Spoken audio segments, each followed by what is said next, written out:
Le Department of Homeland Security exige maintenant l'enregistrement de toutes les personnes étrangères qui vivent aux États-Unis. Maintenant, n'oubliez pas de nous joindre évidemment sur notre chaîne Coleco Immigration sur YouTube. Maintenant, on en parle. Que se passe-t-il?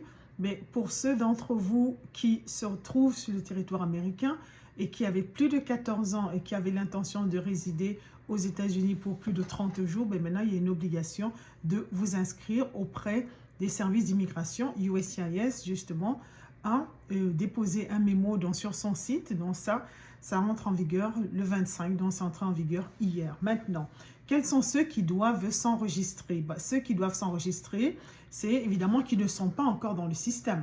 Donc ceux qui ne sont pas encore dans le système, c'est ceux qui sont présents aux États-Unis, justement, qui sont entrés sans inspection, qui n'ont pas été admis. Numéro 2, si vous êtes un citoyen canadien et que vous êtes entré aux États-Unis, mais il n'y a pas de preuve en fait que vous êtes enregistré dans le système, vous allez devoir aller vous enregistrer. Pour ceux qui ont fait des demandes, par exemple, pour le TPS, DACA, mais vous n'avez pas de preuve que vous êtes dans le système, vous devez aller vous enregistrer. Maintenant, quels sont ceux qui sont dans le système, qui ne le savaient même pas, parce que ça, c'est basé sur une loi qui existait déjà, mais justement, elle n'était pas appliquée dans sa totalité. Si vous êtes un résident permanent, vous êtes déjà enregistré, vous n'avez pas besoin de vous inquiéter par rapport à ça. Si vous êtes entré, c'est ce qu'on appelle parole, pas du tout. Si vous avez été admis avec la I-94, on a admis le tampon dans votre passeport, même si ça a expiré, c'est correct.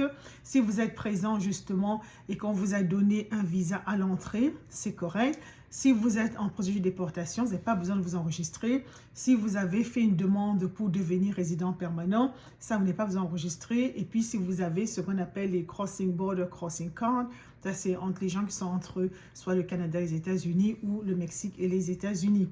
Évidemment, vous devez le faire si vous avez plus de 14 ans. Donc, si maintenant, évidemment, vous êtes le parent d'un enfant de moins de 14 ans et que vous n'avez pas encore enregistré, mais vous allez devoir le faire justement lorsque l'enfant aura 14 ans, donc 30 jours après le 14e anniversaire. Comment est-ce qu'on s'inscrit?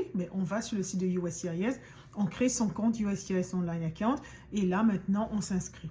Maintenant, si vous ne le faites pas, le danger, c'est que vous pourriez faire face justement à des jugements, des poursuites pénales et évidemment, vous pourriez être aussi sujet à des amendes. Donc, faites très attention par rapport à ça. Donc, évidemment, on en parlera beaucoup plus en détail, mais voilà quelles sont les obligations maintenant qui sont les vôtres. Donc, n'oubliez pas, évidemment, de nous suivre pour ne pas perdre de vue, donc, et toujours à la page quand on parle de nouvelles d'immigration et justement des nouvelles lois. Merci, à bientôt. Bye.